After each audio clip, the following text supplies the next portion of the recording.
all yiggity, and we're back. And so it goes on. Nancy Grace pulling out all the experts. Now there's supposed to be something going on with the phone. We're going to get to the bottom of it. I'm Jay Lava. I scour the internet so that you don't have to. And I brought the interview to your front door. So come on in. Let's get on into it because it's a big deal. You understand what I'm saying? Let's go. Oh, I hear them notifications, baby. Yeah, let's do it. I hear them. Don't know the truth yet, but we will. We have had multiple witnesses reach out to us, two confirmed witnesses that saw Nolan Wells on the island around 6 p.m. on July 4th, well after the Triton, as you said, left around 4:30. And so those witnesses have went to investigators, they've talked to the police, and they've done what they're supposed to do. These witnesses know Nolan. They've known him for a long time. They were able to make a positive ID. And they told that to investigators. They told them that from the very start. What witnesses? Where? Who, what, where, why, and when? That is a renowned trial lawyer named Tyler Cox, and he is representing the acquaintances of Nolan's that took him to Horn Island on their boat, the Triton. Curious, we've seen, hey, let's pull up that video control room of everyone getting on the boat before they went to Horn Island. It's very interesting, evidentiarily. Okay, here we go. This is from the Officer Tatum show, and you're What about to up? see people. There they are down at the right.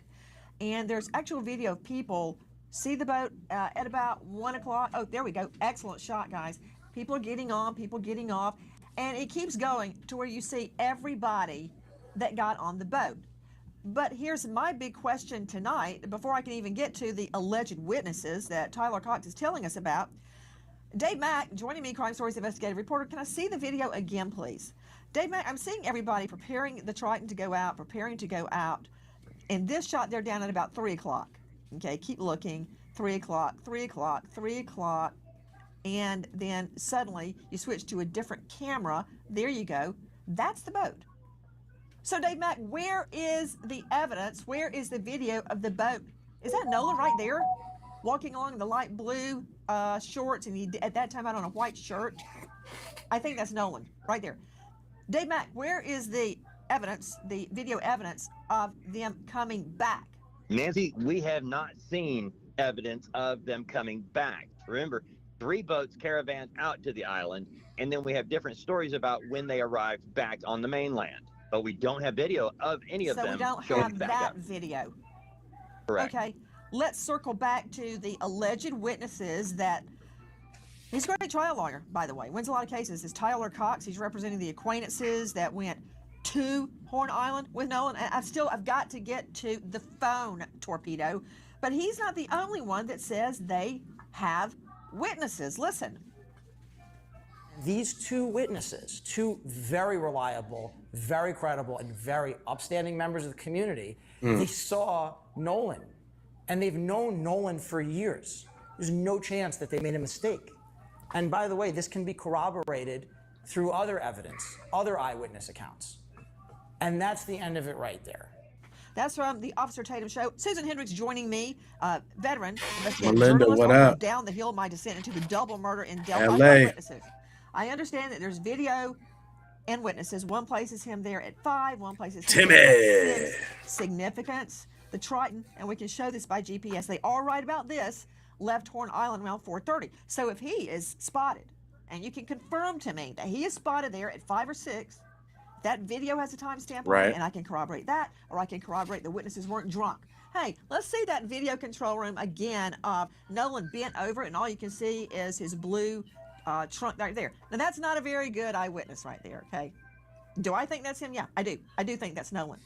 But I would tear that up in court. Tear it to shreds. There's all sorts of, you know what? Hold on, Susan Hendricks. Greg Morse joining me, veteran trial lawyer, founder of Morse Legal.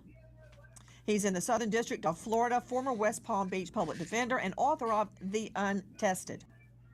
Greg, in Florida, as in Georgia, as in this jurisdiction of Mississippi, the code, the official code of Mississippi, annotated, lays out how you establish or cross-examine, same thing, same criteria, an eyewitness, such as, I memorized them. How far were you away from the witness? From the target.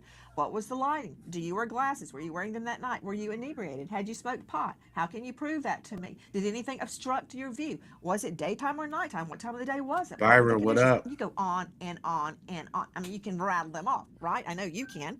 So Absolutely. how do I know the eyewitness can't identify anything except the back of his legs, like in that video? Well, that's the thing. There's no details about any identification. It's just a broad statement that other people saw Nolan after the boat left. The video you just showed shows from a view from behind of someone bending over. Did the person have sunglasses on? Were they familiar with who they were actually looking at and identifying? How much had they drank during the day? It was a party scene. That's what usually these boat spots are. There's one by me in West Palm Beach, very similar setup called Peanut Island. So most people also, right, they don't think something's important until after the fact. They're just going about their day, notice people walking by. So from what you showed, that's not a very strong identification from that position, but there's no details. While I've got you, Greg Morris, let me throw another question at you. And look, I'm not wearing a prosecution or a defense hat. As you know, I'm a crime victim. I would say I'm coming at it from that angle. But I was very disturbed, Greg, when I got wind that there is no criminal investigation. It's been said over and over and over. Why not? We don't know how he died. Right. For instance, if he did have water in his lungs, okay, maybe he did drown. But how did he get in the water? Did he fall in the water? Was somebody, wrestling with him in the water and they held him down? They went, oh my stars, I killed him and left? Did he hit his head? Huh. There's a lot more to it than saying, oh yeah, he drowned. How can someone state there is no criminal investigation? I understand a grand jury is about to be convened. That doesn't mean there's a crime, but doesn't that suggest to you a grand jury inside the Superior Courthouse, inside the district attorney's office, would suggest there is a criminal investigation? Well, it would potentially lead someone to believe that, yeah, a criminal investigation was undergoing. However, when we look at how this has played out over the last 6 weeks, how law enforcement has acted, they haven't seized Nolan Wells' phone at this point. In a criminal investigation, law enforcement's going to use those tools to get this information. Are you this could sitting just be down, a drowning. I'm sitting down, and this could just be a drowning. And that's why they're looking at it that way, because nothing's told them it's yet. But everything's not a crime. Oh, it doesn't have to be investigated as a crime. You're still talking. We've already established that. Here's the other, you know what? I'm going to let you think about what you just said. I'm going to go to Jeff Shetler joining us. Guys, this is a special guest joining us out of Edisto Island, South Carolina. Former police K-9 handler, author of 5 books. Last one, 2 weeks to operational tracking. I like this one, Red Dog Rising, K-9 trailing, the straightest path, tactical tracker teams, the Tao of trailing. He is at gak9.com. Question, I get this a lot from the viewers, so you can put it to rest. How long does a person have to be dead before a cadaver dog will pick up on that scent? Well, honestly, a dog's going to pick up on the live or dead scent as soon as they're out there. So the time frame, from hours to a day or so is really not a big deal. It doesn't matter what type of dog you have that's looking for humans. Within that first 24 hours, either type of dog, a live find or a deceased person dog, is going to be viable. They're going to pick up on anything that's there. The big issue that we have here is primarily the contamination. After the fact, if the dog was placed at the scene initially to search for BATL, what's up? Then the chances are the success rate would actually be pretty good. The island is very, very small. There's not a lot of hiding places. There's not a lot of places he could go. On the other hand, inside the water might be a different story. We have tide issues and everything else that are occurring there. So you bring in a scent dog. I would assume you bring in a scent dog first. But the issue with that, in my mind, probatively, like what can I use? How can I use that in trial? What's it going to prove for me? I already know Nolan was on the boat to start with. So, of course, the dog is going to pick up Nolan's scent on the boat. That's not hard to figure out.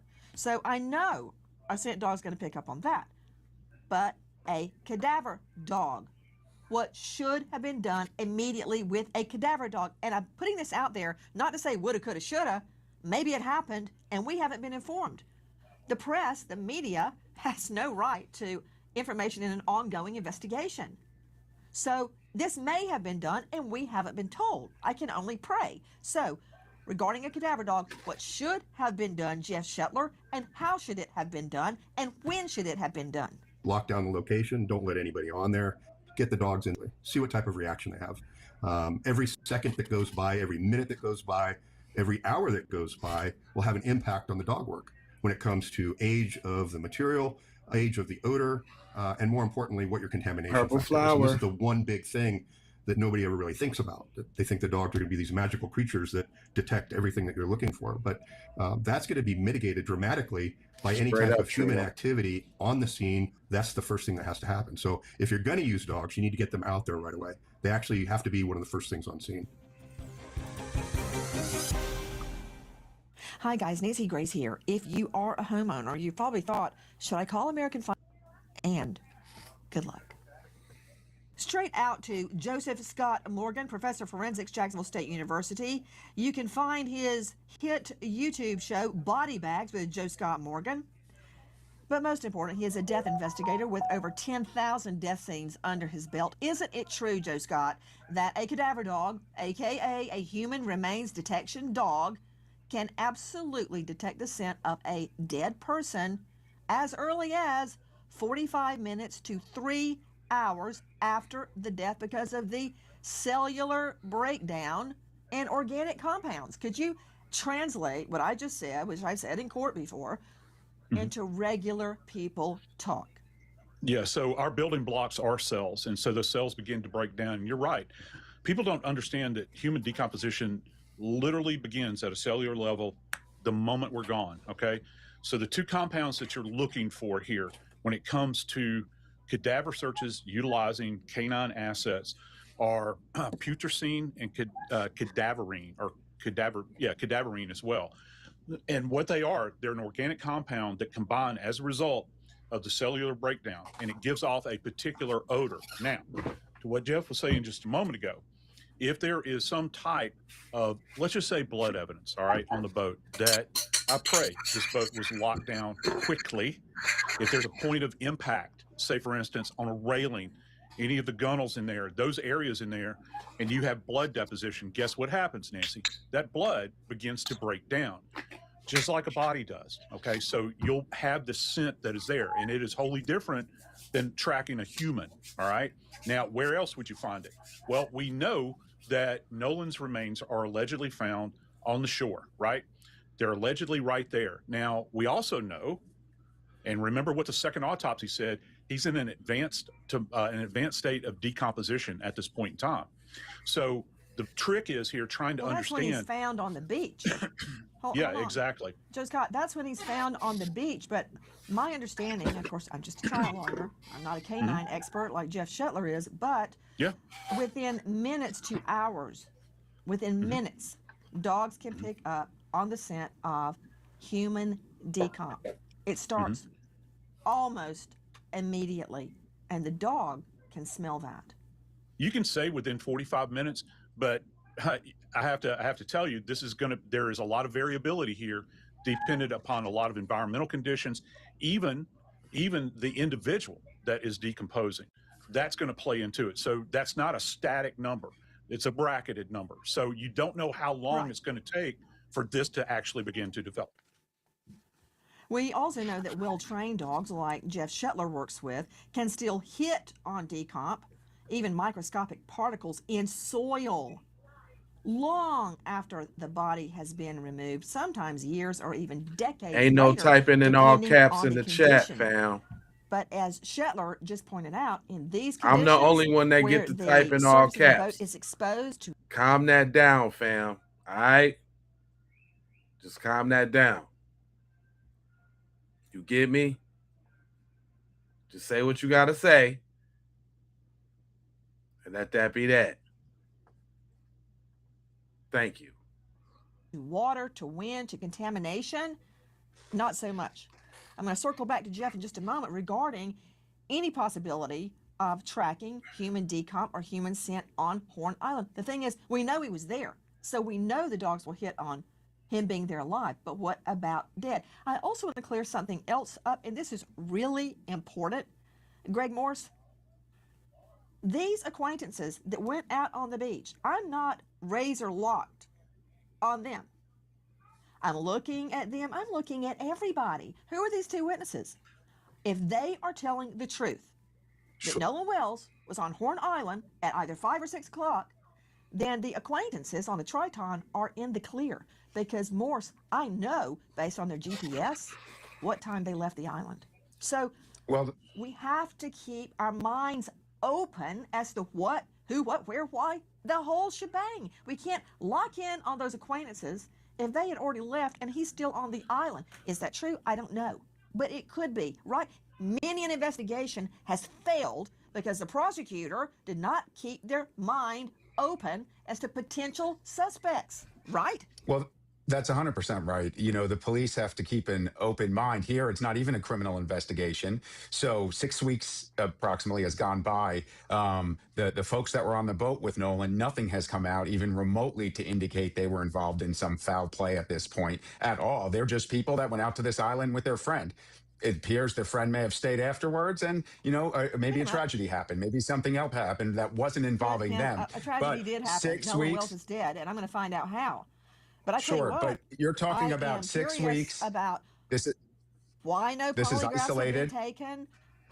I'm just Why? very curious. But why? But many Why? defense For lawyers what? wouldn't dream of letting their They're clients not take photos. suspects. Let me get to the But phone. Nancy, you're turning Oh, dear Lord. what's not a Of course they're criminal not suspects. You said investigation that and 10 want the times. You're trappings wasting of my time. one. Stop it. But when you talk about I see his polygraph, lips moving. He's I hear. Okay, yeah, just keep him just like that. Yeah, that's the way I like Morse. Don't hurt your head, Morse. Don't hurt your head. Okay. Susan Hendricks. Oh, my stars, Hendricks. The family is now seemingly being accused of I already got him wrongdoing all. I got him up out because of they here already. haven't Don't worry about it. handed the phone over yet. What happened back on, I've got a big note here, phone July 15. Isn't that when the family had a meeting and said, yes, you can have the phone, but they want independent examiners there at the same time, right? Tell me July 15, what happened? July 15th, the attorney for the parents of Nolan met and said, yes, we want to give over the phone, but we want someone in the middle here, someone from the outside, an expert to analyze the phone. It appeared everyone agreed. Then all of a sudden they get a letter saying, we want the phone and you have 24 hours to send it over. The DA sent that. And the parents were out of town and said, wait, we don't have the time to do that. Hence the narrative that they're not cooperating. Now they say, Nolan's parents, look, we have our experts on standby this week. Pick a day. And not to mention, on the 19th would have been Nolan's 19th birthday, a difficult week for the family, but they say, hey, we'll give up his cell phone. We want someone, a mediator, if you will, an expert in the middle. Well, this is interesting, what you just said. Joe Scott Morgan, professor of forensics, Jacksonville State University, which I've been there, and it is a world-class Crim Pro division. Whole building, whole floor is set up just to recreate scenes. I was so impressed by it. Joe Scott has worked with me on multiple recreations, intricate recreations at Jacksonville State University to try to figure out, is what the defendant is saying, does that make sense? Is what the state is saying, does that make sense? Just all sorts of things you can learn from actually recreating the scene. That said, Joe Scott, I have examined evidence myself at the crime lab. And the crime lab out on Panthersville Road is amazing, state of the art, with the defense attorney there. Mm-hmm. And I typically would not allow a defense team to examine the evidence unless I was there. Exactly. Do I think they're going to do something nefarious? Maybe, probably not. But I don't want them to even touch it. Exactly. If it could somehow, compromise the evidence. And it can. A lot of the times, even touching it can compromise the evidence. So this is not unheard of, that the family wants an independent investigator there when the phone is searched. Yeah, you're right. And it happens. Nancy, I've actually been in autopsy suites with defense attorneys, believe it or not. All manner of people come through the labs over the years as an independent set of eyes. So let's just say that they do, in fact, have an independent individual examine this phone. And I think this question goes back to you as a prosecuting attorney. would any kind of findings that were on that phone, would they be negated as a result of the state not doing? If you wanted to move forward as using this evidence in a criminal prosecution, perhaps, would it invalidate it since the state is not doing it? And what are you going to find? And how many hands are going to be on this phone at that given time? Are you saying that if the defense did their own investigation of the phone and the state did not, would that negate the defense findings? Yeah, because remember, we've got a grand jury that's going to be impaneled, allegedly. HELLYES. Because the first thing, if the shoe was on the other foot, I would do is, isn't it true? I gave you the opportunity to review the phone. Isn't that true? On this date. And you didn't do it. So don't come complaining now. Oh, yeah, that would be a matter for cross-exam. You're on cross-examination. Who is our next sponsor? Well, here is a pro cat cinnamon. Joe Scott, Morse, everybody jump in if you've got a question for Scott Eicher. Let me tell you who Eicher is. Digital forensics expert, founding member of the FBI Cellular Analysis Survey Team. Historical cellular analysis expert, former FBI, 22 years. Former homicide, Norfolk, Virginia Police Department. Works multiple cases and currently with precision cellular analysis. I could go on. Scott, tell me how this examination, I mean, you don't just pick up the phone and go, okay, I looked at it. What is a phone examination? How do I get evidence of potential snaps that were sent that day, texts, emails, photos taken during those critical hours? And important, how do I find out if anything was deleted? We've heard, yes, it's deleted. No, it wasn't deleted. The only way we're going to know is from a forensics exam. How do you do it? Now, take baby steps. Go ahead. It's pretty easy nowadays. You get the physical phone itself. You hook it up to a device like the Cellbrite, which is one of the main producers of this type of software that can download phones. First of all, obviously, you have to have the password to the phone. If not, then you have to go through a lot of processes to get past the password and into the phone. Right. But once you're into the phone, and this can be done with other people standing by, as you were talking about, another investigator for the defense or for the family or something like that being there, they can sit there and watch you download the phone. And basically, once you download a copy of what's on the phone, and you're not really messing with the evidence that's on the phone, you're not changing it, you're just copying it to another computer, and then you can start going through that data. You can look at all the text messages, and it'll even let you know which ones have been deleted.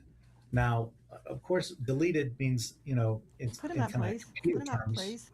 What do you see when you're looking for deleted?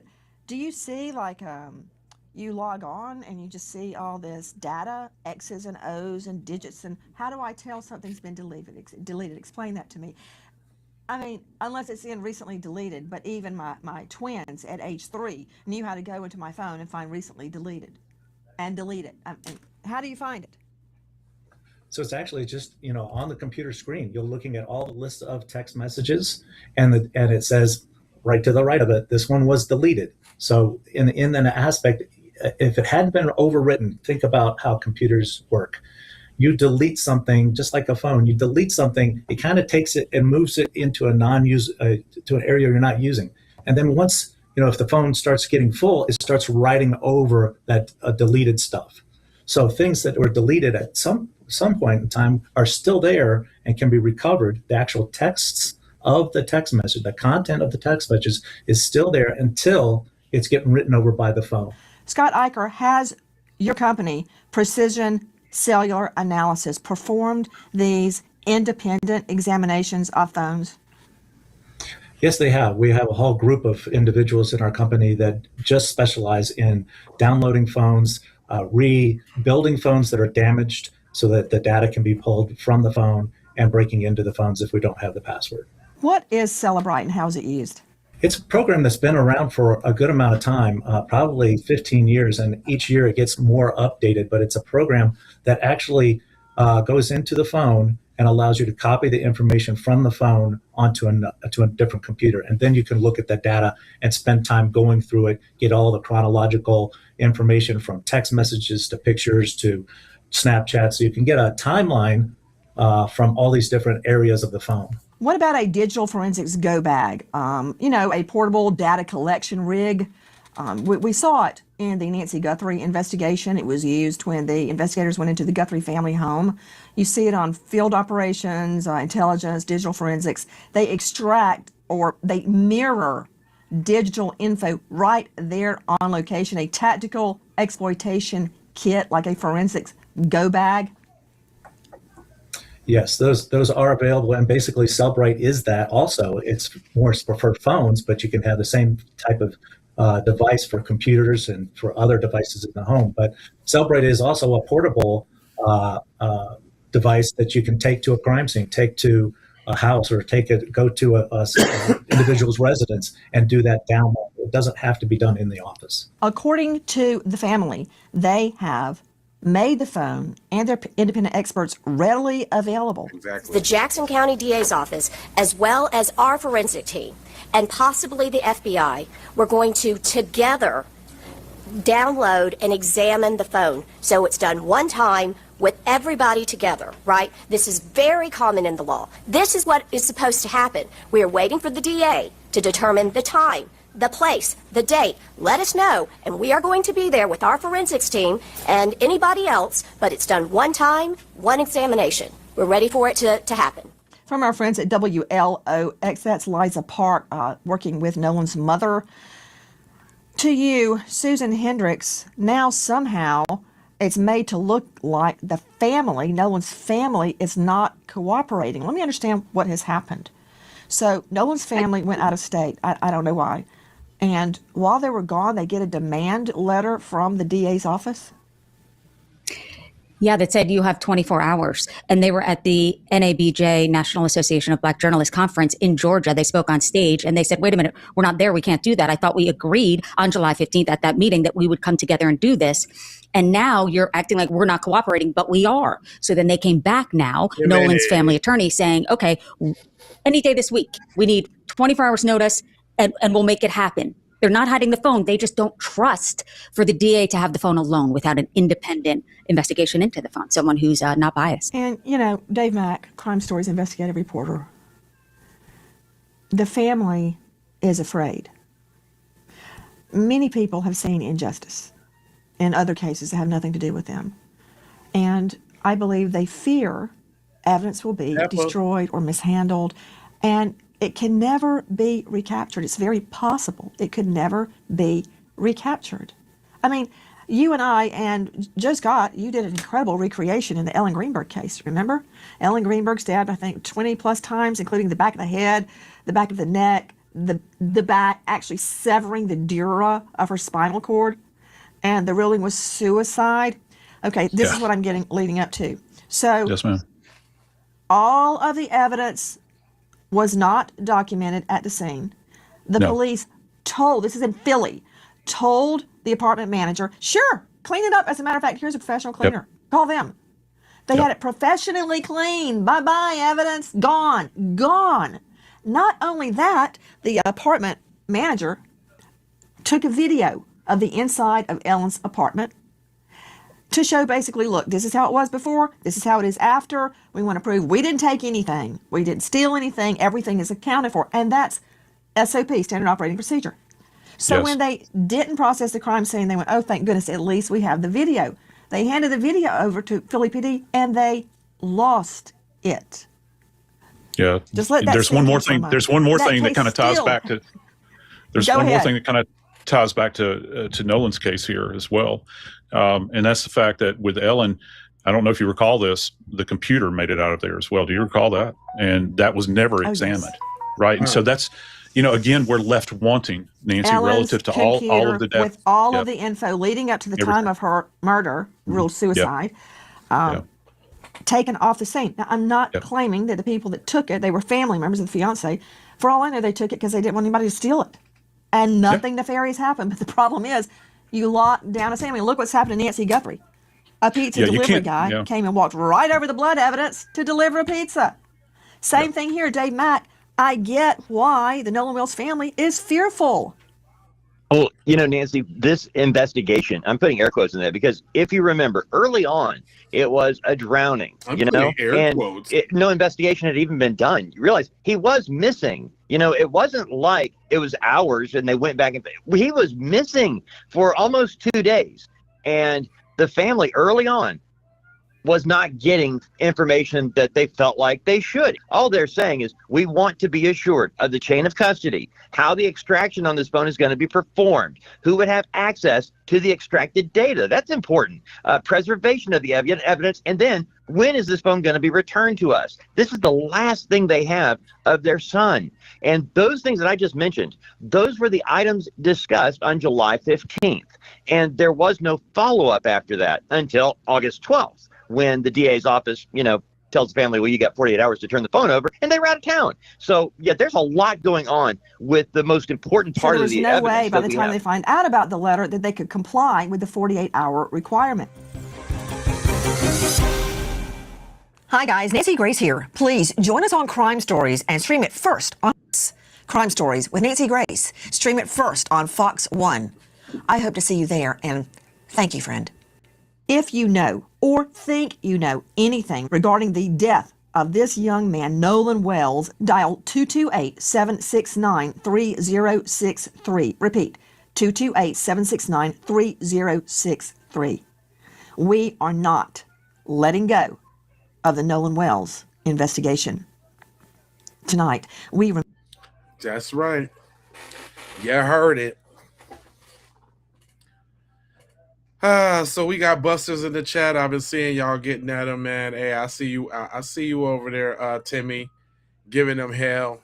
I see you over there. Trina stomping down on their neck. I see y'all. I guess we can go ahead and kind of put the two and two together because I did want to let the people speak, but I'm almost kind of like they don't got nothing to do with Nancy Grace, so I might have to come right back. But I mean, I could. Well, I deleted some of them. Your boy thought he was just going all caps. If he tried to jump in on another channel, he'll be gone too. Yeah, I don't know. Nancy is she always been a fence straddler. Let's just call that what it is. Nancy has always been a little straddler of said fence, right? So it's not like we expected her to be a civil rights leader or nothing like that. But I do appreciate her bringing the attention that it needs and keeping the momentum and questions alive. Now, could she be controlled opposition to kind of throw off the stuff? I don't know. We shall see. But we'll soon get to the bottom of everything that's going on. And I'm pretty sure it's going to all come out. Why? Because there's so many moving parts. There's so many different people involved, and they trying to be on code and they trying to look out for each other. But I just don't think that they're going to be able to keep it together because it's too much at stake. Because we are dealing with a murder, right? A potential murder, we should say. Or even the manslaughter, accidental, the corpse, they're dealing with the corpse, whatever. All of that's something. It ain't just like a walk in the park. And then we're amplifying it and making it way bigger. So it ain't gonna do nothing but grow and snowball from here. He said Mississippi is gonna do everything in its power to bury the story, and the guilty parties are gonna walk free. That's what it's looking like. And Mr. McDuck Mallard, I thought about that, man. I think this is the grand gaslight, fam. I'm not saying that you often. Usually, I don't like to think pessimistically about situations. However, if that's what it takes to see what the plot is, because all these random hangings, you know what I'm saying? All these injustices, Rick Child, Carmelo, this, the two hangings 2 days ago, old girl found hanging down there at Juneteenth, a couple hangings last week. They're really pushing it. They're really pushing it. Oh, they pushing it. They own it. And it's, it's really gonna just be up to us to not be caught in the fire. It's the grand gaslight.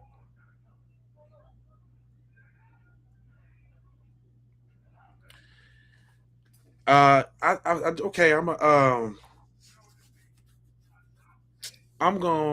gonna go ahead and talk about what the people doing there, because I do got a couple videos that I wanted to get with, and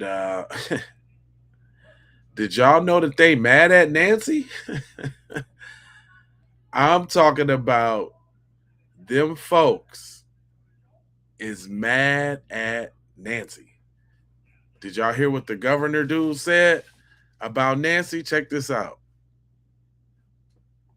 Get on here with your celebrity status. You want to get on the world stage, act like a fool, drum up violence and chaos and stuff like that for our wonderful little town. Better hope and pray nobody gets hurt because of your rhetoric and your bullshit propaganda. This Nolan Wells situation is almost another Charlie Kirk situation. Let's look at the variables real quick.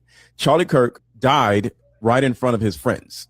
Nolan Wells died right in front of his friends. We thought, or we still think, that his own friends unalived Charlie Kirk or had something to do with unaliving Charlie Kirk.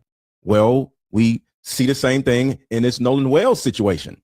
Another thing that nobody is thinking about is Charlie Kirk was unalived in Utah, which is a mainly Mormon city, which means virtually every single person in Utah is a Mormon, which means they operate on code. They operate as one. So somebody dies that's not a Mormon, an outsider comes in, that person is looked at as an outsider. And if something happens to the outsider, like Charlie Kirk, and they die, nobody says anything. The camera person doesn't say anything. The person doing the paperwork at the court doesn't say anything. The lawyers don't say anything. The judges don't say anything. That is how all of these secrets stay under wraps, because it's somewhat like a cult in Utah. So when you look at the Nolan Wells situation, guess what?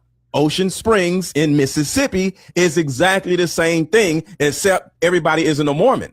This cult-like behavior is in a lot of these small towns, and we don't realize it. And he also changed his tune too about this, because I remember featuring him earlier on, and I had to cut his wisdom off because he was talking some BS, like almost with some baby Tatum. Even he done changed his little tune on it though. But he has a point with that on code. We can't keep saying that there was over thousands of people down there and boats was lined up everywhere, but don't nobody know or see nothing. You know what I'm saying?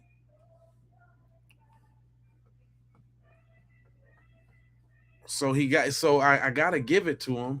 He do got a point, right? And remember what I was talking the other day about who we don't hear about? Why we don't hear about Wyatt, y'all? Have y'all ever thought about the fact that nobody's talking about Wyatt? Did Wyatt just disappear? Remember, Wyatt was all in it. His name is on the CETO call. Remember the first interviews, like my buddy Wyatt and the boat, and Wyatt and the boat, and Wyatt, and then the boat with Wyatt, you know, right? What happened to that? Shout out to my girl Tanae. She bust that down eloquently. And they divulged a little information about them monitoring the phone. Another update in the Nolan Wells case, and we need to go back to the beginning and revisit what you thought and what you know about Wyatt. All right. Now, if you guys haven't watched my old videos, What are you really doing? Because they're really good. But let me get to the point, okay? Wyatt had always been a mystery. Through all this, he has not lawyered up. He's been suspiciously quiet. And his grandfather, and his parents are wrapped up in everything. Now, let me just start off by saying, I'm not saying that they did it. But ever since I got this info, I've been looking at them different. Listen, Wyatt, the missing link. What's going on? Now, let me take you through what I'm going to show, right? That somehow Wyatt called once Javon's mom and of course Nolan's parents retrieved the phone. We need to revisit that because a lot of you guys were doubting when I said that Wyatt actually called the police, okay? Actually called the police on Nolan's parents as everybody was rolling over to search the boat. What is in the boat? What could be hiding in the boat? And why did he call 911 on people? They were also tracking Nolan's phone.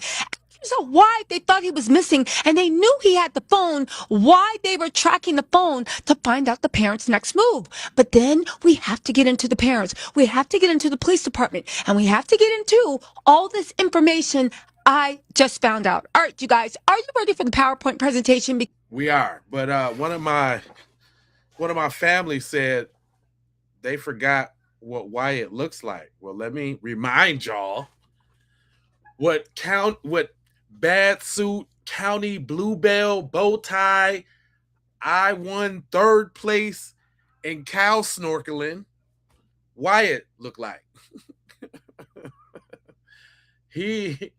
Wyatt. Y'all some damn devils. It ain't no other way. It ain't no other way, y'all. They devils. You right. I just want to make sure we knew who he's talking about because ain't nobody, his face ain't been on the scene in a minute. And y'all might have forgot about County Bluebell, County Fair, cheese curd suit, blue bell ribbon, bow tie, Wyatt. Okay? Now we can continue. Just so y'all know who Wyatt is. Because I do have receipts to back up everything I'm saying. Let me just do a disclaimer. I am not saying I know if what happened to Nolan. I am not blaming anyone. I am saying that the stories are not adding up. People are acting suspicious and we need to address this. Okay, with no further ado, let's get into this. Okay, turn the volume up because this is the conservative ex-officer Django when he was interviewing Warren, Morgan, and Jax. All right, let's get into this. Listen very carefully about what they talk about calling the police on. I was with Wyatt at the time after we left Jax's house that night. I was with Wyatt and one person we were with saw that their location was actually headed towards Wyatt's house. One of the people we were with, they will not release the name of who that was. One of the people we were with saw that their location, they are talking about is the Nolan's rescue party. Okay. Yeah. Various people between Nolan's parents, Javon's mom and a bunch of people that were literally going crazy trying to find Nolan. This is also 1 a.m. in the morning after they bust into Jack's house, demanded the phone and the car keys. Okay, let me repeat that. One of the people we were with saw that they were headed toward Wyatt's house. What does that tell you? They don't want to give the name, but somebody, Nolan, one of his friends, he was sharing location with. And after they know Nolan was missing, and after they knew that the parents were looking, they looked at the share my location from where Nolan, I'm assuming, was sharing location, and they saw they would headed to Wyatt's house. Now, the funny thing is, right? They didn't say, when they left, they didn't say, oh, we're going to Wyatt's house. They were just tracking their location, and they guessed they were going to Wyatt's house. Why? I believe, and again, that's just my opinion. I'm going to show you the evidence. You let me know. I believe it was a guilty conscience. Okay, let's continue. And so Wyatt got on the phone with 911 and was like, hey, these people are on the way to my house or already at my house.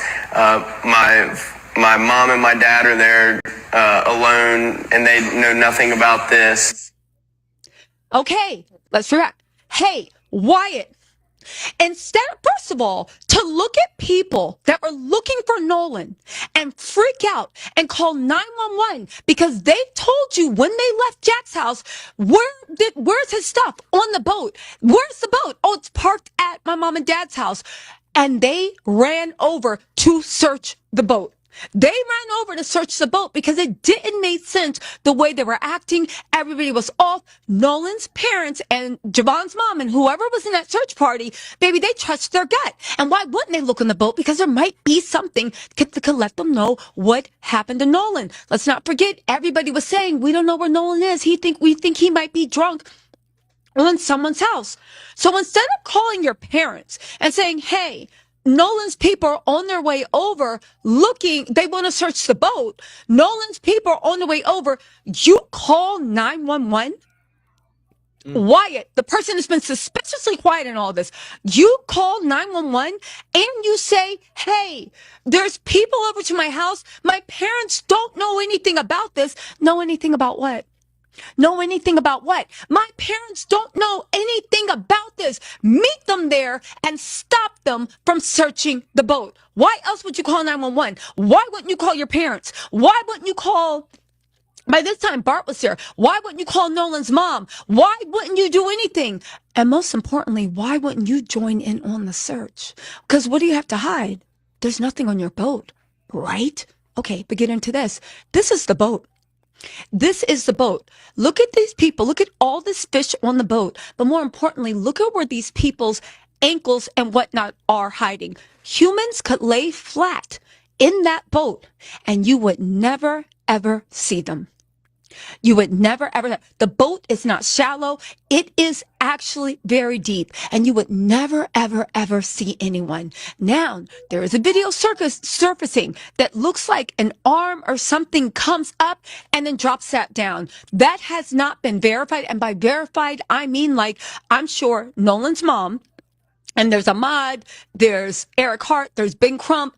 They're all doing separate things, but they are also, I think Eric Hart is the one doing the investigation. I'm sure Eric Hart is right now having that video analyzed so we can actually get God to honest proof. But again, could someone be laying flat in that boat? Could somebody be hiding or hidden in the boat? Yes, it is a possibility. Now, does anybody think it's odd that Wyatt, whose grandfather is listed as a interested party. He's a invested part, not invested. He's a party the same way Bart was listed, but none of the other kids were in the MDR report. Now keep in mind what you just heard Morgan tell you that Wyatt did, okay? Now let's go to the MDMR report because Wyatt's name keeps popping up and Wyatt's name keeps getting protected. All right. Wyatt's boat, the Triton, I believe, somebody can lay flat and maybe be hiding in the boat or hidden in the boat. I want to direct you guys' attention to this because I think when you take the words that Wyatt did and the fact that Wyatt really did call the police on Nolan's search party, that was just because it sounds like he was scared ishless that his boat might be searched. And this is the same night, early morning, July 5th, 1 a.m. in the morning, July 5th. This is after they had told on July 4th at 11 p.m., Nolan's missing. I want to direct your attention to this, right? Because it's very important. At approximately 1,630 hours, mind you, keep in mind, the MDMR, Miss Christine said in an interview that she felt like she was getting a runaround between the police and the Coast Guard. Yep. Warren promised to call the Coast Guard, but it seems like he said he called a buddy who was somehow connected to it. So that was the first lie. You never called Coast Guard. You never made an official report, even though it seemed to me you were trying to lead the mom to believe that you guys were handling this, right? Right. Let's go back to that. Before the Coast Guard or the police got involved, the MDMR were the ones taking the lead on this investigation. Nobody else was involved. They were taking the lead out of this, that, and a third. I want to draw your attention to this paragraph in the MDR report. This has been verified as the official report. It's been circling all over. At approximately 1630 hours, that's 4:30, Officer Strickland contacted Wyatt Preon's mom. There we go again with that Wyatt. Jennifer Preon, who stated that Wyatt had already spoken to the Jackson County Sheriff Department investigators earlier in the day, but would cooperate in any way they were needed. Officer Strickland was given verbal consent to view the Garmin GPS on the Wyatt's vessel. Officer Strickland observed the track lines showing the Preon's vessel location on Horn Island to narrow down the search for Nolan Wells. The GPS displayed that the vessel was located near the western tip of Horn Island, right? On July 4th. Now, here's the part that really freaked me out, and it never sat right to me, and now I'm beginning to actually see why. This last sentence. Officer Strickland, mind you, keep in mind, prior to that, they had given names of the girl they think Nolan was with, even though they knew it was Katie. How do they know it was Katie? Because they were texting with Katie, okay? I'm not saying they were best friends with Katie, but they knew enough about who the person was with. Trayson even said that he said some slick-ish to Nolan about Katie before he left because he used to mess around with Katie, right? They gave this girl's name that was Lainey. The officer was stopping everywhere and knocking on doors because they had been led to believe by the friends that Nolan was drunk on somebody's couch sleeping it off. So they went and knocked on the doors of everybody that was supposedly there. They knocked on Lainey's door. Hey, they said that you last saw this missing boy. He stayed on the island with you. She looked right at the cop and said, no. I mean, I know who he is. And but the thing is, I have not seen or talked to him in over a year. She also said, I was never on Horn Island. I was on Petite Boise. Tell me why these guys gave a girl that they knew wasn't there, because they said it's a small community. Instead of giving Katie's contact info and Katie's real name, you gave, I believe, a red herring. That's what it looks like to me. Maybe I'm wrong. They knock on the door of other people that the friends had told them were present. Nobody's answering the door. They finally say, you know what? Let me stop at Wyatt's house, okay? The mom was like, he's already cooperated. They're like, yeah, that's great, but that's what the police and we're MDMR, and we're the ones searching for him right now. So can we look at the GPS, right? She's like, okay, and she lets them in. You guys read it, to look at the GPS. That's when they take down the GPS footage. Look at this, what happened while he was looking at the GPS, guys. While Officer Strickland, who I would say MDMR seemed at this point to be the only people looking for Wyatt, listen to what happened. I don't know what she's saying. Officer Strickland was notified at the moment where he was at Wyatt's house taking all that info. Officer Strickland was notified that Jackson County Sheriff's Department was taking the lead on this missing person investigation. The MDMR officer would be in a supporting role for the remainder of the investigation. Now, I don't know if you guys know what supporting roles are, but when you are a supporting role, you do not have a right to collect evidence. You don't have a right to interview witnesses. You are supporting, which means you fall back. You only come up to the front if they ask you for your help. But isn't it interesting that at this point, Nolan's mom said she was getting a runaround. The police and the Coast Guard chose not to look for him. The MDMR, the only people that weren't like this with all those boys' parents, were actually conducting an investigation and getting to the bottom of stuff. They were the ones that got to that stupid fake Katie alibi. They were the one, honestly, that got us this information that the boys still cannot explain with the CETO call. You guys, this information is information that the boys can still not explain away. They said right here, if you look closely, that they were out to sea sinking when they called CETO. This is from the MDR report. This is the actual GPS information they got off of Wyatt's boat. Okay? I think this is what everybody was trying to hide. And this is why they took the MDR case, because the MDMR seemed like they were actually investigating a missing persons threat. It shows that there is a fundamental inconsistency at best and lie at most. I talk about this in my other video. They said that they were sinking. That's impossible. They did not leave Horn Island. They were in the same place in Horn Island, aground, from 11:15 till 4:31 p.m. It's right there in the GPS info that they took from the boats. If you guys will actually remember, The frantic distress call to Cito reporting the boat was taken on water and the bilge pump had failed was placed at approximately 4 o'clock p.m., shortly before the boat's recorded departure from Horn Island. Now, I said this before in my last video. BART released video and pictures via Officer Kuhn Tatum, right? Showing they were in the middle of the sea. There were 7 people standing on the boat, it looked like. 2 women, 5 guys. Wyatt was sitting there on the phone in the captain's chair. Bart was supposed to be throwing rope and towing them. And that was evidence that sea tow was not needed because Bart was towing them. However, by their own GPS that they tried to bury through the MDMR report, that could not have happened, which is why everybody's asking for the timestamps or those pictures. That could not happen because they called Cito at 4 o'clock. The boat did not move until 4:31 p.m., which means that call to Cito was a fake call, meaning you couldn't been sinking.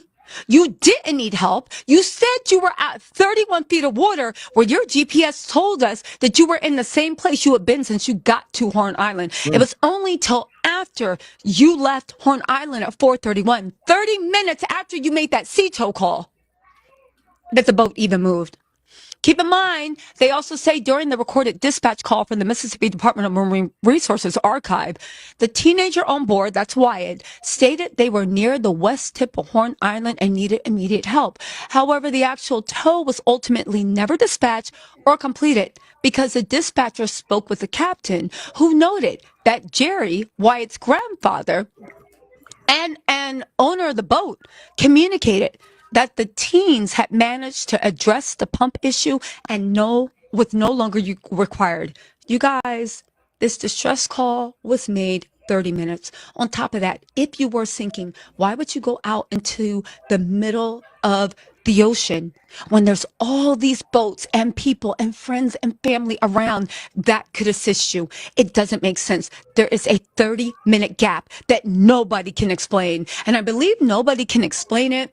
I think even though the 30-minute gap cannot be explained, the one thing that I do know is, unlike the police and the Coast Guard, let's not forget all those people have dink links to the police. The MDMR on July 5th, early in the morning at 9 a.m. was flying drones trying to find. However, the police and the Coast Guard, and I believe the police, said they didn't have anything to worry. The MDMR were the only people conducting a real investigation. And isn't it funny that once they were looking at Wyatt's boat and taking GPS stuff, all of a sudden they got the call that said, yo, fall back. You don't have the right to continue this investigation. And once that happened, there was nothing else. Again, what does this mean? What does it mean, right? What does it mean? I think it means a lot, but I think the pieces are starting to actually fall in place. And I believe we are starting to see the clear reason why asking what happened to Nolan is the same as attacking the city and the atmosphere we're in, that asking what happened to Nolan, that whole clique is acting like the answer will destroy those boys' lives forever. And they are fighting like hell to make sure we can't find it. You guys, I hope this information wasn't, again, Wyatt called the police to stop the mom's search party for Nolan, called the police so that they could not search the boat. The boat is not shallow. Somebody can easily lay flat in 2 parts of the boat. On top of that, we saw that the MDMR search, which were the only ones seemingly searching for Nolan, got shut down as soon as he showed up at Wyatt's house. Literally, the police said, fall back, we're taking over. I do believe that Wyatt's role in this has been understated. He's been very quiet, but I think they need to come out and answer questions, because what the hell? What the hell? Like, what? Again, if this makes sense to you, let me know in the comments. But yeah. Anyway, y'all, let me know what you think in the comments. I'll try to go live later on. Now listen, I know, yeah. You know, when we said it's some bullshit, I already know that. But it's not only us saying it though; it's them folks saying it too. You know, I've been following the Nolan Wells case, and like you, I want justice for Nolan Wells. His family deserves answers. That's right. And while we seek justice for Nolan Wells, I believe it is very important that we remain as objective as possible and follow the evidence and be truthful. Everything I do, I want to do in good faith. I want to follow the facts, and I don't want to just construct these theories that force us or force myself to lose any type of credibility. I've seen a bunch of different people talk about this case. I've seen a lot of different storylines, and I've heard a lot of different theories. Right. One of the things that people have had questions about is the CETO call and were they on Horn Island? Right. During that call with Vicky, the CETO operator, Wyatt gave two different sets of coordinates. And in the first set of coordinates, the latitude was kind of hard to hear because he cut out, but the longitude was the 88 degrees west by 46.72. That entire part of that conversation in the CETO call where he gave the first set of coordinates and then the second set of coordinates was about 1 minute and 6 seconds. There was about 58 seconds between each set of coordinates that he gave, and the second set of coordinates were 88 degrees by 46.79 degrees west. So you can see a little bit different than point A here, the first set of coordinates. To be clear, you could hear the latitude and the longitude clearly when he gave the second set of coordinates about 1 minute after the first set. First set of coordinates, point A, this is about where they were in proximity to the island. And point B, the second set of coordinates, this is where they were. Judging by the first set of coordinates, they are roughly about 785 yards from the shoreline, the most western tip of Horn Island. And almost a minute lapsed between the first set of coordinates and the second set of coordinates, and they only traveled 122 yards, putting them about 800 yards away from the island. Again, they're moving away from the island at this time. And of course, this is all allegedly based on the information that they've given, the coordinates that they gave, if all of this is factual. But 122 yards in that minute time means that they were essentially driving that boat at about 3 knots, basically at an idle speed. They were crawling while on the phone with CETO. I mean, at that point, they were less than 5 minutes from the shoreline to Horn Island. Elijah, if you're in a sinking boat, why would you continue to move away from the island? Why are you in such a hurry to get away from land if your boat is sinking? According to the research that I've done, from Horn Island to the Fort Bayou boat ramp where they were going is a roughly 20-mile distance, taking 70 to 75 minutes of straight cruising time on a boat that is sinking. Think about that. Sinking boat back to Horn Island or across the Mississippi Sound. Why would you travel away from safety and the land of Horn Island in a sinking boat and continue to travel away from it at minimal 20 to 30 minutes to get the Ocean Springs boat ramp, but you were headed to the Fort Bayou boat ramp, which was 70 to 75 minutes away. Maybe some of you can get there quicker depending on the speed that your boat is going, but it's saying standard cruising speed of 20 to 25 miles an hour, 20 to 30 minutes from Horn Island to the Ocean Springs boat ramp. Almost double that distance to the Fort Bayou boat ramp. Why are you in such a hurry to where drowning at sea sounded better than staying on Horn Island? What? Drowning at sea sounds better than Horn Island? What? Now, what y'all gonna say about him? He lied too?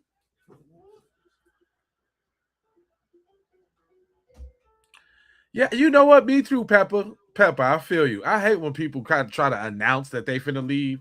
I'm leaving. There's too many people in here spreading misinformation. Get your goof ass on there. You ain't gotta announce it. All you had to do is just swipe or just leave.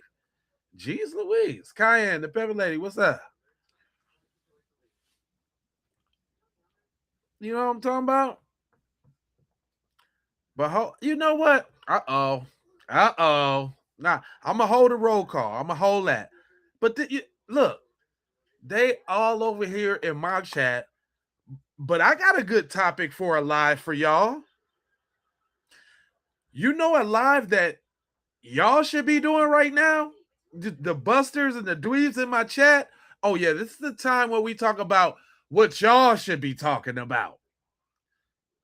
Y'all should be covering topics like this. This is former Waco attorney Adam Hoffman. For 3 years, Adam raped a 5-year-old boy repeatedly. He was originally charged with continuous sexual abuse of a child, which is a first-degree felony. He should have spent life in prison. Instead, the good old boys did what the good old boys do. His charges were dropped down to misdemeanors, and he was sentenced to 60 days in jail, of which he served 29 days. And was released on good behavior. Thanks to Ken Paxton, he does not have to register as a sex offender. And let's not forget Brock Turner. He raped a woman behind a garbage can and served 90 days in prison. He was released early because the judge understood that boys will be boys. He didn't want his bright future to be marred by a mistake. Now, I know what you're thinking, white men. Why can't this black bitch just leave us alone? Tell you what, I'll leave you alone when you leave kids alone.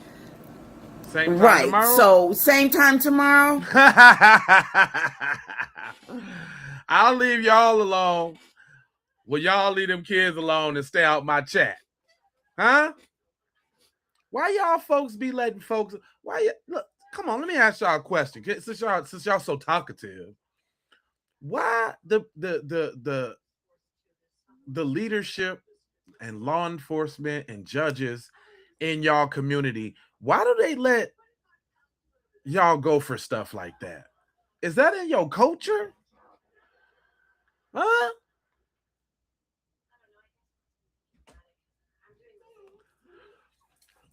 Who was she talking? She's talking about y'all. Yo, folks, this is the live that y'all should be having right now. She was actually talking about let me let her tell you. White men, this is your daily reminder that you have been, are now, and will always be the problem. And living in a state of denial does not make you any less dangerous. In fact, it makes you more dangerous. The case in which the man drugged and raped 3-year-old Josephina Cunningham to death happened in 2023. And it would have been very easy for you to take the words from my video, drop them into the Google slot, and look it up. Anywho, moving right along. You hear that? I'll let her tell you. I'll let her tell you. The problem. Y'all. The dweebs in my chat. That's the problem. Just like little thorns in our sides. We over here trying to build and talk about with the people, and here y'all go. I'm going to show the blacks.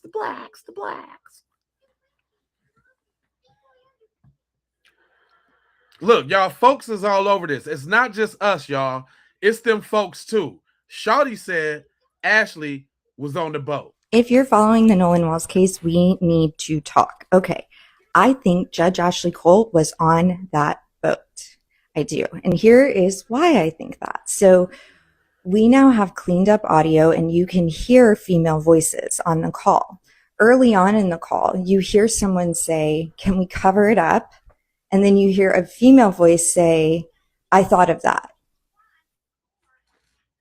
I find it weird that another 18, 19, 20-year-old girl would be thinking about a cover-up if someone just passed. Right. That seems weird, Mm-hmm. right? Mm-hmm. Then, a little bit later in the audio, you hear the female voice say to the boy who's on the call with the dispatcher, you hear a female say, "I'm sinking," as if she's coaching him to tell the dispatcher, tell them we're sinking. Say, "I'm sinking." Right. And then she says something about life jackets, shit, Here's why this makes so much sense to me, and this brings so much of the case together for me. Okay. Because since I've been following this case, since I've known Nolan Wells' name, I've known Judge Ashley Cole's name because she put herself out there. Right. She made a statement about the case and about Nolan Wells' death as a sitting judge on Facebook, which is extremely inappropriate. But I thought that was weird, and I've had my eye on her ever since. Mm-hmm. Warren is also her stepson. It's not even her blood son. Not that I'm saying you wouldn't care about your stepson, but she seems to be going to really great lengths to make sure that nothing comes of this, which seems odd. I also think this could be why we have missing pictures, because if it wasn't a fight, if there weren't pictures of a fight, why else would you want to delete pictures if you don't want somebody to be seen there? Right. Maybe. Like if you're a sitting judge that's Willie trying to cover up a Lynch. crime and you don't necessarily want to be seen where the crime occurred, potentially, right? Also, like, why is everyone being so quiet? That seems weird to me. And we also have rumors that she was cleaning the boat. That hasn't been like officially verified that I know of, but it also hasn't been debunked. Right. So why would she be the one cleaning the boat? Mm-hmm. Unless she was there. Right. I also think that she's a very devilish liar. So the way that she likes to lie is she likes to put the most incriminating thing out in part. So like a little bit of the truth, but there's big incriminating evidence behind it. If you look a little further, for instance, the GPS call, for instance, her Facebook post, for instance, Warren's interview, like she goes and puts something out in front of us and tells us what to think about it. Now, I just wanted to just a shameless little plug. And just so y'all know, this is the Ashley Cole that she's talking about. And yes, You're some damn devils. it ain't no other way. Damn devils. She said it, I didn't. I didn't say it. She said it. I just agreed with her. Okay? So just in case y'all didn't know who she was talking about, because we got to keep these faces with these names. It's been like almost 2 months now. You might forget who we talking about here. But she's talking about Ashley Cole. Okay? I just want to make sure we're correct on that. Go ahead, cook it out. Cook it out, Nina. Like the TMZ call. I think she doctored the audio of the call and sent it to TMZ so that they would have it early, so that when the full audio comes out, if it were to come out, people could be like, oh yeah, I heard that on TMZ. And they wouldn't necessarily look deeper into it. So that's very sneaky. That's a sophisticated type of lying. So that makes me want to go back and review every little piece of evidence. But I also think maybe like when Warren was describing the fight, could that have actually been potentially what Nolan went through instead of what he says his brother went through? Because again, that's a way to put the lie out in front of us, but it's not. It's true, but it's not really true. Right. You have to really look at it and analyze it. Another thing, after reviewing the Cajun Navy, I think all of us who have been following this case, after like probably for the last couple weeks, I know I've been side-eyeing the Cajun Navy like they're acting funny. They're acting like they are trying to spin a particular narrative. And recently on Nancy Grace, they said something about Ben Crump denying cadaver dogs. Remember that? Yeah. Okay. First of all, when I saw this, I'm like, why is he talking to us like we don't have the internet? Right. And I've noticed that the Jackson County trolls do this a lot when you see them in comment sections and lives and stuff like that. They act like we don't have access to the internet. Like they were trying to tell us that people drown out at Horn Island all the time, which and there are rip tides that it happens all the time, which if that were true, why are y'all hanging out there? Right. You wouldn't be just casually hanging out there all the time if people were dying there all the time. That makes no sense. But we also have access to the internet. So I look it up and there's literally been 2 deaths in the last forever since a hurricane in 1906. What? And then there's been 2 other deaths that were in 2013 and 2025. Not rip currents. Lots of witnesses. So it's like their own. And then, anyways, I have so many thoughts, but the way that Judge Ashley likes to work, she allows you to have access to some of the truth so that I don't know. It's like that weird, like they have to tell you what they're doing kind of a thing. Almost like that. Anyways, if you're following the Nolan Wells case, we need to talk. Okay. I think Judge Ashley Cole was on. Now, another thing, am I back? I'm back. Yeah. Another thing I found that was super hella funny is how they still on the black lady. Did y'all know they still on the black lady that did the audio? I think it's hilarious how no matter how many facts I post surrounding this case, no matter how many videos I share of the adults involved speaking for themselves, and no matter how closely I stick to their own words, I'm still met with weightless threats, harassment, racist attacks, and passive-aggressive slugs about our gifts and goals. So let me clear something up again, and it's probably going to be my last time. I did not isolate that audio for clout, clicks, views, fame, or money. I had absolutely no idea it would go viral. Right. I isolated the audio because I was concerned about what I thought I heard in the background of that call. And before I ever posted it, Ash and I discussed the possibility of confirmation bias because I'm fully aware that when you think you hear something, your brain can sometimes influence what you continue to hear. Exactly. I'm well aware of that. Yep. But that is exactly why I cleaned and isolated the audio to begin with, because I wanted clarity. I wanted to know if I was tripping. And you wasn't. So when I got that clarity, I was shocked, like a lot of others who were shocked before I even did it. So I posted my interpretation of what I heard and asked everybody else to listen for themselves and come to their own conclusions. I didn't tell anybody what they had to hear. Nope. And to my surprise, tens of thousands of people said they already heard the same things before I ever isolated it. Yep. Then came the lies about me. People started claiming I created the audio, that I added 20 extra seconds somehow, that I manipulated it, that I used AI. I must have knew these people's voices and just added their voices and these names. Yeah. I did not. I isolated the channels and removed the music from the caller side so the background noise, voices, and commotion could be heard more clearly. I did not use any AI or any AI-based product to do it. My entire purpose was to better hear what was already present in the audio and determine whether I thought I heard was actually there. Tell them, that's sis. it. Then came the cyber attacks, racist trolls, harassment, threats, people attempting to discredit me personally instead of actually addressing the actual questions surrounding this case. But on the flip side, there were people who genuinely wanted to support Ash and me.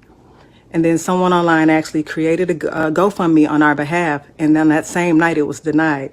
And after people continued asking how they could support us, Ash created the Give Send Go. That is why it exists. It was not created to capitalize off of Nolan Wells or his family. It was literally created because people insisted on supporting us after seeing what we were dealing with. Our lives have changed drastically. Like, we've lost work opportunities and dealt with harassment and attacks because we continue asking questions and seeking answers. So at this point, we also have to consider our personal safety and security. But one thing that has not changed, we want to know what happened to Nolan Wells. We want answers. We want justice for Nolan.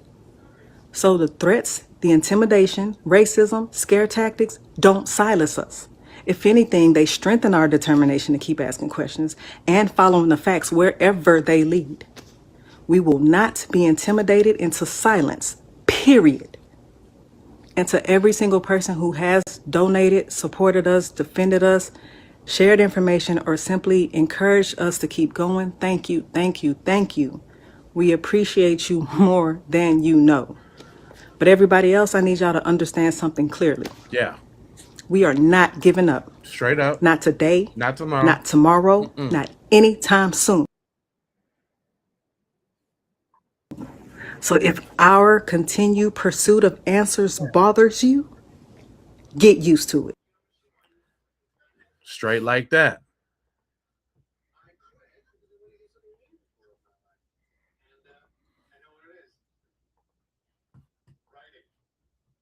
I say it straight like that. Yeah. Yeah.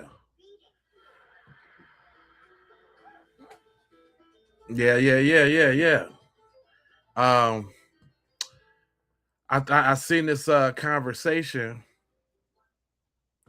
with Willie D speaking about the connections, and the connections is deep. We can't deny that. What is the connection? Why is Elizabeth in all of this?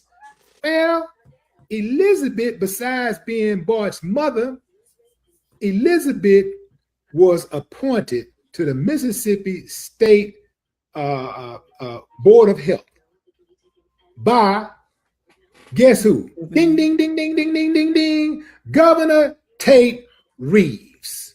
Ladies and gentlemen, I think we have a break in the case. I think we have something here that the civil rights attorneys and the prosecutor can latch on to. And I think that the people of America want to know the truth. The people of America want to know, why was the governor so quick to call this no foul play? We don't suspect foul play. Why was the governor so quick to say that? That is because the governor has a relationship, a personal relationship with the Edmondsons. Yeah, and the Edmondsons are prominent residents of Ocean Springs, Mississippi. Now, just because somebody is friends with somebody who's accused or who is the subject of a murder investigation does not make them automatically guilty. Now, what is the connection? Why is Elizabeth in all of this? Well, Elizabeth, besides being Bart's mother, Elizabeth was appointed to the Mississippi State. You know what I'm saying? It's crazy. It's crazy out here. Talking about the connections, but then you gotta kind of think about who got the juice. You know what I'm saying? To even pull something off like that, or to make it pop off like that. I caught another conversation with Willie D, and he was speaking, and just because I scour y'all, you know what I'm saying, like to put it all together to bring it to y'all. I seen him having another conversation about the connections, and he wasn't talking about the connections, but his guest was, which digs a little further into what he was talking about. Check this out. When I think about him, the first thing that comes to my mind is, fuck them. Just think about what that does to all the relationships. You know, that if your son is a killer, or if your son takes someone's life, whether it was accidentally or not, you didn't accidentally put him in a chokehold if that's what you did, or, you know, so I do believe that if that's the case, then who stands to lose the most in all of this?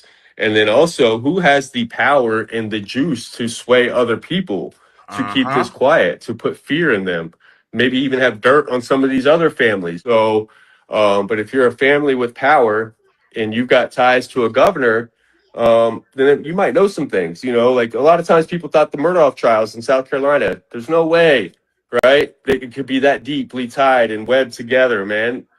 And they freaking unraveled that thing so bad. So to say that like these small towns, you know, especially with, you know, affluent parents and affluential people, they definitely, it's possible, you know. The good old boy system is alive and well, and we need to show that their lives are just as valuable as the lives of the doctor's kids, you know, as the lives of the family that's friends with the governor, because they are, their lives are just as important. And the way they went after her at work and tried to go after her medical license and everything, it just shows the reality of the society that we live in. Come on, and, man. you know, ever since I've started doing this work, how much hate I've caught in my own community, how much backlash that I've caught, how much people have tried to come after me or hate and death threats. And it's just like, I get it, because it's part of the territory of me speaking out. And when I put myself in that position, but that's just genuinely what happens. It takes an uncivilized mutt to target a grieving family, right, who is totally innocent. Yeah. In everything. They, you know, it's just a grieving family, and you're mad because they're asking questions, right, because they want justice. They want to find out what happened to their child, and that triggers you. So you go in and you attack them. Exactly. It takes an uncivilized mutt. It takes a special type of, it's a horrible, unempathetic person. Equally, it takes an uncivilized mutt to attack you, a person who is just simply asking questions and seeking justice and want to live in a fair and impartial society. That it takes an uncivilized mutt to take exception to that. So I think you should put it in perspective when you think about these people. You know, in my opinion, when I think about them, the first thing that comes to my mind is, Fuck them. I don't give a damn about none of them. Straight up Willie D. I couldn't agree more because they be all in your chat. You know what? I'm finna give y'all an update that's really gonna get you mad. Did y'all hold on? I'm finna give them an update that's really gonna get them mad, y'all. Listen to this. More day in the wake up for Carmelo Anthony's hearing. Let's be optimistic. If you are going, please be safe. Please be careful. We know that there's a lot of evil in this world. Yeah. So, yeah. Be the complete opposite of everything that they think we are, which I already know that you guys will be. If I was not 2 weeks post-op, I would absolutely have been there, but that is my situation, unfortunately. But I will keep you guys updated with the news. And just like I said, be safe. That is the most important thing. I appreciate all of you guys. I'm sure the family does as well for showing up to support. We have dealt with a lot of racism and a lot of unnecessary hate in our comments just for supporting who we support. We don't care who they support and what they don't. So, like I said, just please be safe. Please be careful. Stay optimistic. Stay prayerful. And we'll see how this goes. Love you guys. Well, y'all. Oh yeah, that's right. Carmelo got that new trial. You know I'm gonna be covering that here on the Keep It P podcast. You already know I'm gonna be all over that too as well. Yes, indeed, and that's gonna get them even madder in the chat. And I don't give a good hot damn. So whatever. I knew that was gonna piss you off too. Yep, Carmelo's getting another spin at it, people, because they did the boy wrong. Why he getting another spin if they didn't do nothing wrong? Huh? Huh? And speaking about, if we speaking about doing wrong, right? Let's talk a little bit more about them boys in that interview. Talk about Warren Hudson's video. A lawyer, I'm gonna let you hear it. He's explaining how every time Warren makes statements, he's actually helping law enforcement. This could be a situation where law enforcement this could take months, guys, actually to make an arrest. Or if something, like I said, if someone did something to Nolan, more than likely it's going to take a while before they make arrests. There's too many moving parts here, if that's the case. So I just wanted to say that if someone did something to Nolan, it's going to be a while. But let them keep talking because their statements is going to do them in. Listen to this. What he's doing is he is making statements. He is making specific statements about specific things that happen. I'm talking particularly here about his latest statement of, we tried to get Nolan to get on the boat. We begged him to get on the boat. He wouldn't get on the boat. It's things like this. You are locking yourself down to specific facts. And what law enforcement does from that point is they either verify or disprove those specific facts.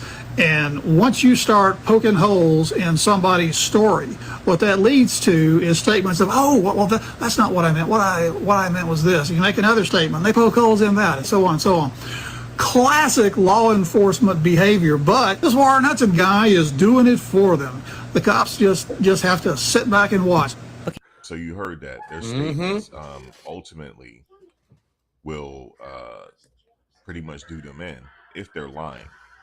For me, I've already poked holes in their story. Just me personally. Everybody just has, bro. What the professionals are doing. Right. There will be something going on if the FBI is involved. I'm under the impression that they are because they want the phone. They want to be the ones to analyze the phone. So we're gonna see. I know a lot of people even don't trust them, but in this situation, you're gonna need external help. You're gonna need external people to come in for this to be a thorough investigation. In my opinion, it's just too many people in Ocean Springs that are in bed with each other. Right. And what do I mean by that? Too many people know each other. So I think it has to be somebody to come along to monitor everything. But let me know what you think about what the lawyer said, and I will leave the link to where you can find that. All right. Thanks, brother, for spitting that down. That's the Max Vault. I always tap in with my brother for some sound good advice. I appreciate him. I gotta tap in with the attorney Troutman. She always come with the facts, and she come in with the facts on this phone just to dispel all this garbage and nonsense. Nolan Wells' phone still hasn't had the joint forensic examination his family's attorneys say they agreed to nearly a month ago. So what's the holdup? Because this isn't just about getting into a phone. I think people are asking the wrong questions. It's about who examines it, how they examine it, and preserving the integrity of whatever evidence that they recover. So, hey, y'all, Yolanda here. And listen, I'm popping in for this legal brief in between court because how digital evidence can be just as important as what investigators actually find. So if you're following the Nolan Wells case, share this with someone else who's following it. So here's what we know. Nolan's family has his physical phone. Their attorneys say they reached an agreement with prosecutors for a joint forensic examination. But according to the family's attorneys, that still hasn't happened. Now listen, when I say forensically examine, I don't mean that somebody unlocks the phone, picks it up, and starts scrolling. That's not what I mean. A forensic examination is specifically designed to extract and preserve available data, but also documenting how the evidence was handled and how it was recovered. So that brings us to this concept that we call chain of custody, right? Think of chain of custody as a paper trail for the evidence. Who had it? When did they have it? And what happened to it along the way, right? So that's particularly interesting here because we know that Nolan's phone wasn't in law enforcement custody from the beginning. We know that. We know that it was in somebody else's possession before it was eventually returned to the family. That does not necessarily mean that anybody did anything improper. But if this phone eventually becomes evidence in a criminal case, its history most certainly will matter. And to me, that helps explain why the family's attorneys want their experts involved in the forensic examination. It doesn't mean, y'all, that law enforcement couldn't properly examine the phone themselves. But what it does mean that the family wants a joint process. I get that. So now remember, a physical phone is a source of digital evidence. It's not the only source because I told y'all in a prior legal brief that depending on what investigators are looking for and the legal process with that, relevant information could potentially exist in a number of places. So I don't want y'all to make this leap. Don't say that the phone hasn't had because they haven't had the forensic examination, investigators have no digital evidence. We just don't know that. And investigators don't necessarily have to wait for an arrest or criminal charges to seek digital evidence through the appropriate legal process. Right. So the real question isn't simply why hasn't someone searched Nolan's phone? It's how will it be forensically examined and who will participate? Because listen, getting into the phone isn't the goal. Recovering reliable evidence is. So if you learn something, share this legal brief with someone else who's following the Nolan Wells case, and follow at Attorney Trotman and All Things Legal for You for more. And keep saying Nolan Wells' name and keep following the evidence and not speculation. Boom. Yes. Yeah, she spit. She ate right there. Right? And so that's that false narrative that they try to make around this phone thing. I don't know if y'all noticed this, but they try to create the false narrative around the phone, right? And I gotta go back to my girl T because she broke it down on the phone side of the game, right? Hold on.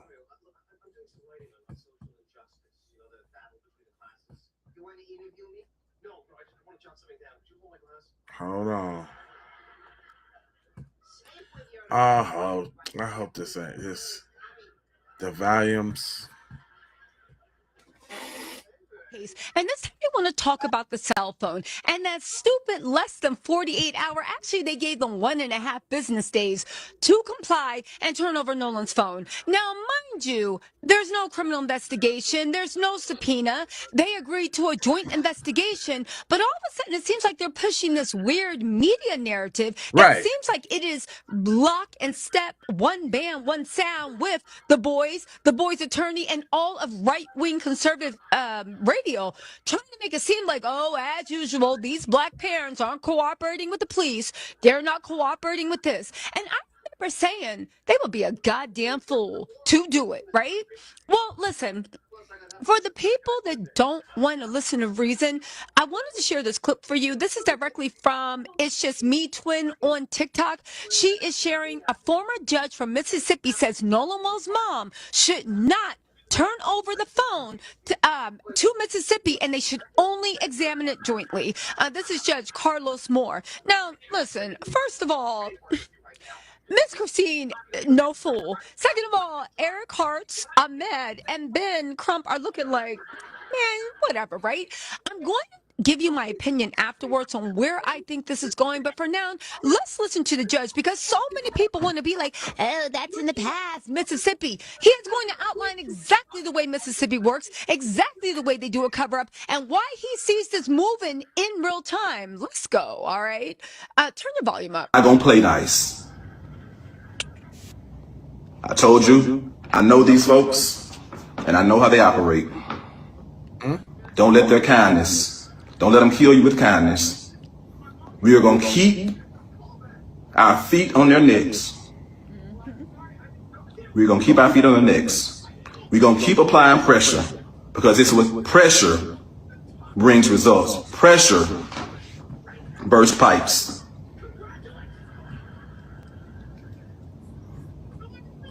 The FBI, we expected them to do their jobs. We know that they work under a Justice Department now that leaves a lot to be desired. It's now run by an acting attorney general that used to be Trump's personal lawyer. I believe he was up for confirmation today. I hadn't had time to decipher if he's been confirmed or not. So I would hope, back in the day, the FBI was not politicized. They did their jobs as professionals, regardless of what party was in power in the White House. Well, I would say that's not true, because we know that the FBI was made strictly to go after Black people. So, I mean, and at that, the FBI is always going to be jaded for me, especially with cross-dressing J. Edgar Hoover. You know what I'm saying? Like, you're always going to get me. But she said what I needed her to say on the cell phone, so that was cool. But everybody's chewing up this body language, and now they got a body language expert speaking out on the interview. I'm here with a Nolan Xavier Wells update, and I thought this was very interesting. There is a body language expert, Tracy, who she's riding her bike, but she is analyzing the footage of the interviews by Officer Race Tatum, and it's nice to hear from an expert. Check out what she says. I mean, we loved him dearly. Yeah, Nolan was like a brother to us. First thing here is that the reason I like this clip so much is that it's the kind of clip that we don't get a lot, because we don't have to look at the person talking all the time. We actually get the true reactions to the comment, and that's really the most important information if you want to know how people are really responding to any kind of situation, because they're going to feel more free and open, and like the spotlight's not on them, and so you're going to see more reactions at that point. Now, guy number one says we loved him dearly, and then he doesn't know what else to say. He looks to who I'm going to call guy number two for support, and after he gets this backup, we see him smile a little bit, and you wouldn't think that there should be a smile at that point. Is it a little bit of relief? Possibly, but there's something else going on here. Because when he thinks the camera's off him, at least when the spotlight is off him there, when he's not speaking, we see his mouth go to the side, and that's that oops sign there. That's the oops gesture. So he knows he screwed up, and he's really stressed about it, because we see his tongue roll around the inside of his mouth, and that is the sign of I got away with something. And his lips go really, really tight, so he's holding in some information there. All right, let's move on to who I'm going to call guy number three.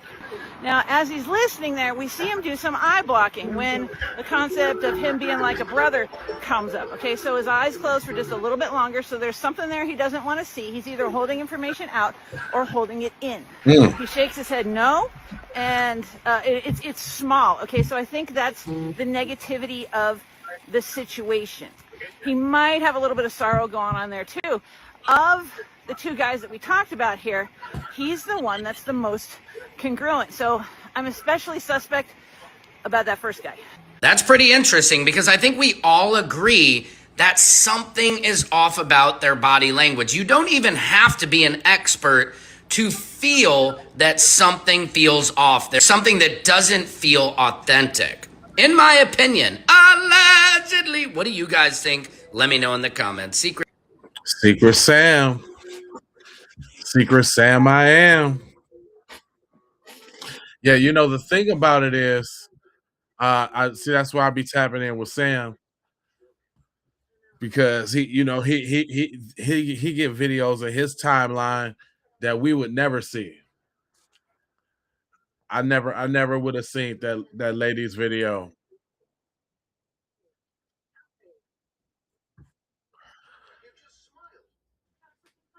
Now there was something fishy with the boat thing that I never tapped in with. I don't know if y'all know about the little boat issue. Everybody talking about how Cuz could have fitted on the boat.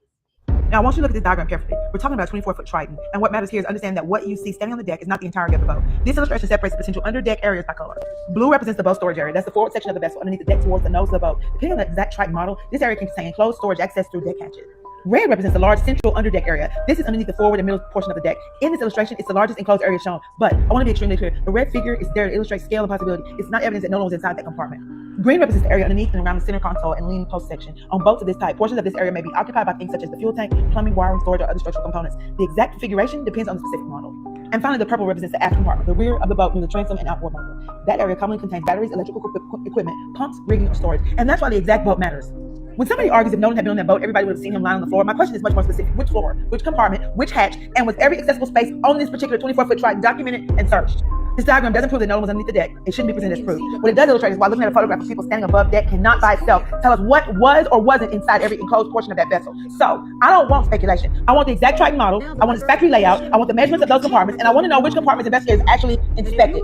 Because once we have those facts, we don't have to guess. This is Felicia, Free Press Action Network. You know what we do. We check power now, people. Stay tuned.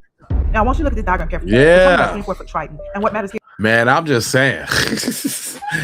Man, when you put stuff out on the internet, when people got all the see, this is one thing that was not going on back in the day. There was no internet, there was no file checking. You can get the part numbers, you can get the make and model, you could really get down to the knit. Like the nitty knit on the internet. They didn't expect all of this. They should have just shut up. They should have just shut up. I think they would have benefited a great deal from just being silent on this one. I think they given us too many alley-oops with the whoops. So I don't know if y'all know, but the DA is no longer considering this accidental drowning. It's been upgraded. I don't know if y'all knew this, but shout out to my man Trent Out Loud. Go subscribe to him because I follow my mans. Insiders tell me the Mississippi DA is no longer investigating an accidental drowning and is finally investigating a crime. If it's a criminal investigation and they believe that they can find evidence of a crime if they had access to his phone, I could see them getting a warrant to extract his phone. But if you're looking at a potential drowning and there's no criminal element involved, if they haven't gotten the phone yet, it's because they don't need the phone and they don't want the phone. It's not there of evidentiary value if there is no suspect here. Finally, for once, former Officer Tatum is right. Shockingly, this case is no longer about Cito calls and pictures, and now it's all about Nolan Wells' cell phone. You'll see here a letter from attorney Benjamin Crump to the Mississippi DA saying, y'all want Nolan's phone? Well, honor the agreement that we had July the 15th so we could duly go over his phone with our forensic investigators along with yours. And here's another letter that accompanied Benjamin Crump's lawyer from Nolan Wells' estate lawyers saying the exact same thing. Y'all want the phone? No problem. We are going to look at it together, and we're available this Tuesday to Friday. Just let us know anytime you are. We just need 12 hours in advance. Oh, and by the way, Dr. Roger Mitchell, our pathologist that is conducting the second autopsy, yeah, he's available this week too. You want to know why? Because we still want to examine Nolan's throat. Right. And just because the DA is now investigating a crime, don't think that I trust her. I have a lot more details on the grand jury being 30 to 60 days away. I wonder why. Also, the autopsy was completed 3 weeks ago. And also, maybe y'all are looking to point the finger at somebody else. Somebody who's not been represented by Attorney Edwards and attorney Lawyer Cox, and who hasn't appeared on former Officer Tatum's show. I wonder who it is. Remember the Cito call? Damn it. Yeah, y'all fill in the rest. Or click the link in bio for more. Yeah, shout out to my man, Trent Out Loud, for sure. Now, what I found funny is on my scour, right? Because I gotta put this all together for y'all. That phone must be a big deal, because listen to your boy. Now you gotta listen to them folks now, and they might not necessarily. He's a legal analyst and whatever, right? But through some of his videos, you can kind of tell how he is leaning. Listen to what he got to say about this phone real quick. In Nolan Wells, if you haven't heard about the phone issue, well, then you're way behind. I mean, I know I was all the way back in July. Mr. Crump and the team for the family indicated that they were going to give Nolan's phone to law enforcement so that they could work forensically on it, because they had made an allegation that they got the phone, that is the mother, I believe it was, and the sister, had gone through the phone and were deleted materials. This became a vital part of this whole narrative that something nefarious happened to Nolan. But here we are, a month later after that supposed agreement, and 6 weeks, I believe, close to, after the death of the young man, and law enforcement still doesn't have this crucial piece of evidence that any law enforcement agency would be one of the number one things you want, is to get the victim's phone. It hasn't been turned over. Now, I don't care like who's the reason or the fault of it or whatever, but I can only tell you from 30 years as a lawyer and as a homicide prosecutor and somebody who ran a police agency, I have never, ever heard a family being able to have the power to withhold the phone. But I think it tells me something very important. Listen up. Now, that's where he slipped up. Because what you mean? How is the family got the power to hold the phone when you can do subpoenas and all? Okay, let me let him go. I think it tells me that maybe the medical examiner has indicated that there is no suspicious cause of death or foul play, and that there is no homicide here, because if there was, prosecutors would have gotten a warrant for that phone. There is no doubt in my mind, but you can't get a warrant unless you have probable cause that a crime was committed. That's part one. And the only other way for law enforcement to get the phone is through a grand jury subpoena. I've mentioned this before in other videos. Please refer to them before you start negatively commenting. But the grand jury subpoena only allows you to get the phone. It doesn't necessarily allow you to get the information and data on the phone. That's usually what a CDW, communication data warrant, allows you to do, which again, if you don't have probable cause that a crime is committed, you're not able to get. Bing, bing, bing. Think here what I said earlier in previous videos.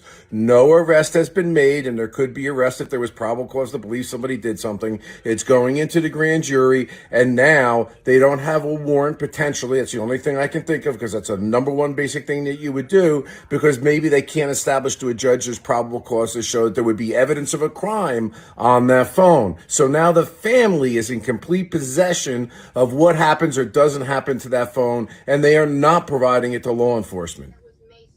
So we've discussed 2 of 3 ways you can get the phone. Through a warrant, no probable cause, can't get a warrant. Grand jury subpoena, which they probably didn't do because they're trying to play nice, the prosecutors in the sandbox with the family, who a month later have not produced the phone. And the third is through consent, which obviously is not happening. This is a big tell. Now, I've got a lot more on my long-form video on YouTube. Please see it before you're commenting on things that you really don't have a lot of experience. Yeah, so I see where his little game is. people like him and like Officer Tatum, they're kind of really good at what they do, right? Like, cause like legally from a from a law enforcement standpoint, he was real careful with the things that he said. But he did use his knowledge to paint a certain narrative. It's the narrative. I but y'all got to hear it from the other side though. That's why I be playing these videos, right? Like how is it? Yeah, that's what I'm saying. How is his parents holding something? That's the craziest thing right there. You just gotta listen to him talk. But if you understand the yin and the yang, then you already know that's what they're supposed to do, man. They're supposed to be doing exactly what they're doing. That's what they're supposed to be doing. It's not going to be any other way, or is it another way? And that's a great segue to this. I found this online. It's really short, but I did want y'all to just take a look at it real quick. Just I thought it was interesting. So peaceful out here. Just like you.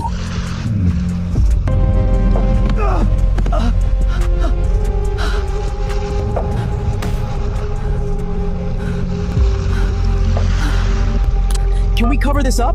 What have you done? He's not moving. Yes, boat towing. We need help. What's your emergency, sir? Is he dead? Then I cut him up. Hogan, don't die. Mark, what have you done? What would happen if it was this way?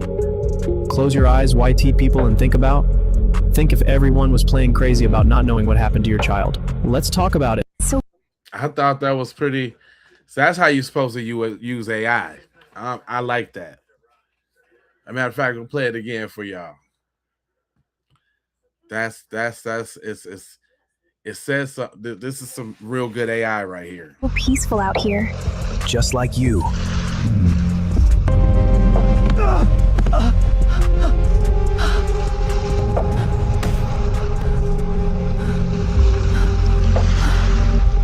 Can we cover this up? What have you done? He's not moving. Yes, boat towing. We need help. What's your emergency, sir? Is he dead? Then I cut him up. Hogan, don't die. Mark, what have you done? What would happen if it was this way? Close your eyes, YT people, and think about. That's pretty dope. Whoever did that, that's pretty dope. That's how you're supposed to use AI, baby. That's how AI is supposed to go right there. You know what I'm talking about? It's all type of folks cutting and chop sueying every little angle and bit of that interview. My man says getting out of hand. There's a discrepancy there, and Officer Tatum noticed it, so he asks. Well, I texted Javon, and I was like, hey, can you send me Miss Christine's number? I asked her if she had heard from Nolan. She said no. And I said, all right, well, don't freak out. I'm going to call the Coast Guard. So what's your intent in calling the Coast Guard, right? Because right now, Nolan could be with a chick.